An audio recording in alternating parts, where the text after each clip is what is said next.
नमस्कार यानी दोस्तों, आप सभी का बहुत बहुत स्वागत है आपके अपने चैनल राधा कृष्ण ऑफिशियल में। उम्मीद करती हूँ आप लोग बहुत अच्छे होंगे। तो ये बताने के लिए कमेंट बॉक्स में जय श्री विष्णु जरूर लिखिएगा। तो चलिए दोस्तों, आज हम इस वीडियो में जानेंगे कि साल 2024 में वैशाख मास के शुक्ल पक्ष की मोहिनी एकादशी कब है, व्रत कब किया जाएगा, एकादशी तिथि कब से शुरू हो रही है, कब समाप्त हो रही है, द्वादशी तिथि कब से कब तक रहेगी और पारण का शुभ मुहूर्त क्या होगा, पूजा विधि क्या होगा और दशमी तिथि के नियमों के बारे में भी इसी वीडियो में जानेंगे। तो आप लोग वीडियो के लास्ट तक बने रहिएगा, आप लोगों को मोहिनी एकादशी से संबंधित संपूर्ण जानकारी मिलेगी। तो चलिए वीडियो को शुरू करते हैं और जान लेते हैं सभी महत्वपूर्ण बातें। तो सबसे पहले बता दूं कि सनातन धर्म में एकादशी की तिथि को बहुत ही महत्वपूर्ण तिथि माना गया है, क्योंकि एकादशी की जो तिथि है वो भगवान श्री हरि विष्णु को समर्पित है, तो जो कि जगत के पालनहार होते हैं। और भगवान श्री हरि विष्णु की एकादशी के दिन पूजा करने से किसी भी प्रकार की आपकी मनोकामना होगी तो वो जरूर ही पूरी होगी, और साथ ही जन्म जन्मांतर के पाप से भी मुक्ति मिल जाती है। एकादशी के दिन जगत के पालनहार भगवान श्री हरि विष्णु की पूजा करने से मनुष्य को सभी सुखों की प्राप्ति होती है और मरने के बाद मोक्ष की प्राप्ति होती है। और बता दूं कि वैशाख शुक्ल पक्ष की एकादशी के दिन भगवान श्री हरि विष्णु ने मोहिनी अवतार लिया था, इसलिए इस एकादशी को मोहिनी एकादशी कहा जाता है। इसीलिए यह एकादशी अत्यंत ही श्रेष्ठ होता है। अब चलिए जान लेते हैं कि एकादशी तिथि कब से शुरू हो रही है और कब समाप्त हो रही है, तो और द्वादशी तिथि कब से कब तक रहेगी और पारण का शुभ मुहूर्त क्या रहेगा। तो बता दूं कि एकादशी तिथि शुरू होगा 18 मई को, दिन है शनिवार, सुबह में 11:24 पर एकादशी तिथि शुरू होगा और एकादशी तिथि समाप्त होगा 19 मई को, दिन है रविवार, दोपहर में 1:50 पर एकादशी तिथि समाप्त हो जाएगा। इसलिए वैशाख मास के शुक्ल पक्ष की जो मोहिनी एकादशी का व्रत है वो 19 मई को किया जाएगा। इस दिन राहु काल का जो समय रहेगा वो शाम में 4:30 से लेकर के और 6 बजे तक रहेगा। तो राहु काल के समय में कोई भी पूजा पाठ नहीं किया जाता है, क्योंकि ये एक अशुभ समय होता है, तो इसलिए राहु काल के समय में कोई भी शुभ कार्य नहीं किया जाता है। अब चलिए जान लेते हैं द्वादशी तिथि कब से शुरू हो रही है और कब समाप्त हो रही है।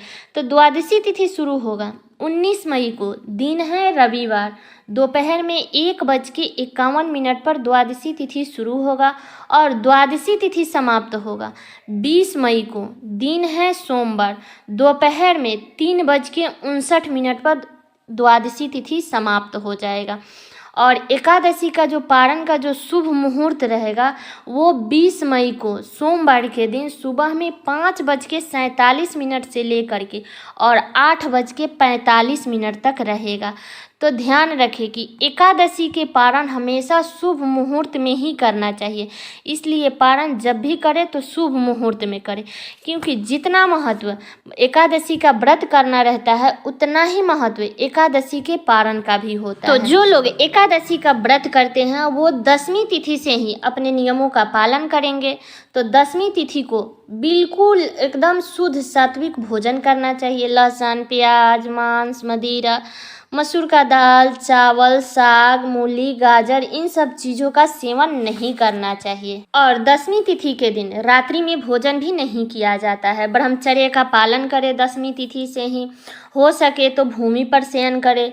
फिर एकादशी के दिन सुबह में जल्दी उठें, 19 मई को जल्दी उठ करके अपने नित्य कर्मों से निर्मित हो करके स्नान कर ले। स्नान करने के बाद में साफ स्वच्छ वस्त्र धारण करें। उसके बाद हमें सबसे पहले सूर्य नारायण भगवान को जल देना चाहिए। जल देने के बाद आप अपने घर के मंदिर में भगवान श्री हरि विष्णु की पूरे विधि विधान से पूजा करें। अगर आपके पास में श्री हरि विष्णु भगवान का विग्रह है या लड्डू गोपाल जी है या शालिग्राम भगवान है तो उन्हें अच्छे से पंचामृत से स्नान करा लीजिए, नहीं तो सादे जल में भी तुलसी पत्र डाल करके उन्हें स्नान करा लीजिए। अब मान लीजिए आपके पास में शालिग्राम नहीं है, लड्डू गोपाल जी नहीं है या श्री हरि विष्णु भगवान के विग्रह भी नहीं है, तो आप अगर आपके पास में फ़ोटो है तो फ़ोटो को ही भाव से स्नान करा लीजिएगा, उस पर गंगा जल छिड़क दीजिएगा।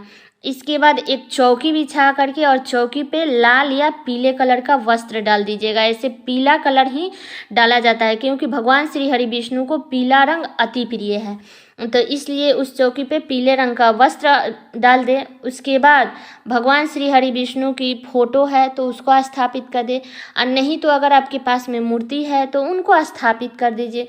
उसके बाद भगवान श्री हरि विष्णु को पीले वस्त्र अर्पित करें। इसके बाद भगवान के पास में आप लोग एक घी का दीपक जलाइएगा, क्योंकि एकादशी के दिन तेल को स्पर्श नहीं किया जाता है, इसलिए एकादशी के दिन घी में ही दीपक जलाया जाता है। घी में बना हुआ ही भोजन किया जाता है दशमी तिथि को, तो इसलिए घी में एक दीपक जला दे। उसके बाद भगवान श्री हरि विष्णु को पीले फूल अर्पित करें, ऋतु फल अर्पित करें, धूप दीप जला करके भगवान श्री हरि विष्णु की विधि विधान से पूजा करें। भगवान को चंदन का तिलक लगाएं और विधि विधान से पूजा करें। उनके मंत्रों का जाप करें, हरे कृष्ण मंत्र का जाप करें या ओम नमो भगवते वासुदेवाय मंत्र का जाप करें, और साथ में माता लक्ष्मी का भी पूजा करें। और पूजा में एकादशी के दिन चावल का प्रयोग नहीं किया जाता है और ना ही चावल से बनी कोई भी चीज़ों का सेवन किया जाता है। इसके बाद आप अपने दाहिने हाथ में जल और फूल ले करके और व्रत का संकल्प ले, और आपकी जो भी मनोकामना है वो भगवान श्री हरि विष्णु के सामने कहिए, ताकि आपकी जो भी मनोकामना है वो पूर्ण हो जाए। उसके बाद व्रत में पूजा पाठ में जो भी जाने अनजाने में गलती हुई है उसके लिए भगवान श्री हरि विष्णु से क्षमा याचना करना चाहिए। इसके बाद हाथ में का जो वो जल और फूल है उसे भगवान श्री हरि विष्णु के चरणों में समर्पित कर दें। इसी विधि से हमें भगवान श्री हरि विष्णु की पूजा करनी है। और फिर द्वादशी के दिन अगले दिन 20 मई को सुबह में फिर से जल्दी उठ जाइएगा और स्नान करके साफ स्वच्छ वस्त्र धारण कर लीजिएगा। फिर से सूर्य नारायण भगवान को जल दे दीजिएगा। इसके बाद आप अपने घर के मंदिर में जहाँ श्री हरि विष्णु भगवान की पूजा एकादशी के दिन किए हैं वहाँ द्वादशी के दिन भी पूजा कर लीजिएगा। द्वादशी के दिन हो सके तो भगवान जी को कुछ बना करके भोग लगा सकते हैं, अन्न का भोग लगा सकते हैं, या द्वादशी के दिन भी फल फ्रूट का भोग लगा सकते हैं, जैसी आपकी इच्छा हो। और भगवान के भोग में एकादशी के दिन और द्वादशी के दिन चाहे कभी भी श्री हरि विष्णु भगवान के भोग में या लड्डू गोपाल जी के भोग में आप लोग तुलसी पत्र जरूर डालिएगा, क्योंकि बिना तुलसी पत्र उनका भोग अधूरा रहता है, इसलिए तुलसी पत्र जरूर डालिएगा। और द्वादशी के दिन जो भी भोग लगाइएगा उस भोग को उठा करके आप अपने मुख में डालिएगा प्रसाद के रूप में, क्योंकि अगर आपका भोजन बन गया है द्वादशी के दिन तब तो सबसे अच्छा है। लेकिन मान लीजिए कि अगर आपके घर में भोजन नहीं बना है तो फिर आप तुलसी पत्र और जो भगवान को पंचामृत अर्पित किए हैं वो लेकर के आप अपने मुख में शुभ मुहूर्त में डाल लीजिएगा, तो आपके व्रत का पारण हो जाएगा। इसके बाद आप कभी भी पारण कर सकती हैं। तो पारण करने से पहले आपको अपने हाथ से कुछ ना कुछ अन्न दान करना चाहिए। एक ब्राह्मण के खाने योग्य अनाज हमें दान जरूर करना चाहिए, क्योंकि एकादशी का जो व्रत है और सब व्रत है तो हम हर किसी के लिए करते हैं, लेकिन एकादशी का जो व्रत है वो अपने लिए करते हैं। इसलिए एकादशी के पारण में हमें जरूर कुछ ना कुछ दान करके या कोई एक ब्राह्मण को बुला करके खिला के फिर हमें पारण करना चाहिए। उतना सुबह में तो कोई ब्राह्मण मिलता नहीं है कि हम कैसे खिलाएंगे, तो आप लोग क्या कीजिए कि पारण करने से पहले एक ब्राह्मण के खाने योग्य अन्न निकाल करके रख दीजिएगा। इसके बाद आप लोग पारण कर लीजिएगा, और बाद में कोई ब्राह्मण है आसपास में तो उसे दे दीजिएगा या कोई ज़रूरतमंद को दे दीजिएगा। तो सारी बातें क्लियर हो गई। तो पारण हमें कब करना है? एकदम शुभ मुहूर्त में ही करना है। तो 20 मई को हमें सुबह में 5:47 से लेकर के और 8:45 के बीच में हमें एकादशी का पारण कर लेना है। इस बात का हमें खास करके ध्यान रखना है, क्योंकि जितना महत्व एकादशी के व्रत करना रहता है उतना ही महत्व एकादशी के पारण का होता है। तो पारण हमेशा शुभ मुहूर्त में ही करना चाहिए। और एक बात और बता दूं कि एकादशी के दिन सुहागिन महिला को बाल नहीं धोना चाहिए, इसलिए एकादशी के दिन बाल ना धोए। जो लोग एकादशी का व्रत करते हैं वो दशमी को ही बाल धो लेंगे। एकादशी के दिन बाल नहीं धोया जाता है। चाहे कोई भी ऐसे नॉर्मल भी बाल धोना चाहती है, अगर वो एकादशी का व्रत ना भी करती है तो भी उन्हें एकादशी के दिन बाल नहीं धोना चाहिए। तो इस बात का ध्यान रखिएगा। तो सारी बातें क्लियर हो गई। तो उम्मीद करती हूँ कि आप लोगों को एकादशी से संबंधित संपूर्ण जानकारी मिल गई होगी। तो ये वीडियो मेरा यहीं तक का था। कैसा लगा ये वीडियो आप लोग कमेंट करके ज़रूर बताइएगा। और चैनल पे नए आए हैं तो सब्सक्राइब कर लीजिएगा, बेल आइकन को प्रेस कर दीजिएगा, जिससे मेरे वीडियो का नया नोटिफिकेशन आप सभी के पास में सबसे पहले पहुंचे। और वीडियो को लाइक कर दीजिएगा, क्योंकि आपके एक लाइक से मुझे बहुत ही मोटिवेट मिलता है। तो वीडियो को लाइक कर दीजिएगा और वीडियो को शेयर कर दीजिएगा, ताकि हर किसी को मोहिनी एकादशी से संबंधित संपूर्ण जानकारी प्राप्त हो सके।